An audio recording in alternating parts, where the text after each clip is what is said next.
প্রবাসীর কর্মব্যস্ত জীবন থেকে একদিনের স্বস্তি খুঁজতে ব্রিটেনের কার্ডিফের বাংলাদেশি কমিউনিটি আয়োজন করে সামার ট্রিপ। ওয়েলস থেকে কোচযোগে ইংল্যান্ডের বর্মাউথ সমুদ্র সৈকতে দিনব্যাপী এই ভ্রমণে অংশ নেন শতাধিক প্রবাসী।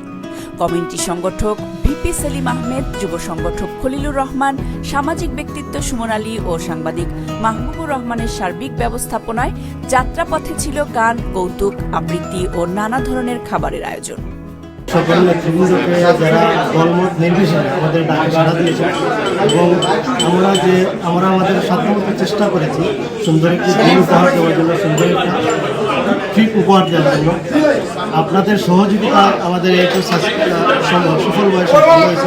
আগামীতে আমরা চেষ্টা করবো আরও বড় হিসেবে সবাইকে নিয়ে আরও বড় শেষ ট্রিপ দেওয়ার জন্য। ধন্যবাদ আজকের এই আয়োজকদের, যারা আমাদের ছোট ভাই এবং ভাতিজা সুন্দরভাবে আয়োজন করেছে। পাশাপাশি আমরা যারা এখানে এসেছি, আমাদের দিনটা অত্যন্ত সুন্দর কেটেছে, যেই পরিমাণে আমরা আনন্দ করেছি। সমুদ্র সৈকতে কাবাডি, রশি টানা, হাড়ি ভাঙা সহ বিভিন্ন খেলায় অংশ নেন সব বয়সী প্রবাসীরা। কাবাডিতে সাংবাদিক মোহাম্মদ মকিস মনসুরের দল চ্যাম্পিয়ন, রশিটানায় শেখ মোহাম্মদ আনোয়ারের দল চ্যাম্পিয়ন এবং হাড়ি ভাঙা প্রতিযোগিতায় বিজয়ী হন ভুবেল রহমান। সবাই এসে এনজয় করেছেন। আমরা আশা করি এভাবে আরো আয়োজন করবেন এবং কার্ডিফ কমিউনিটি আমাদের আত্মার আত্মীয়তা আমাদের এই থাকবে।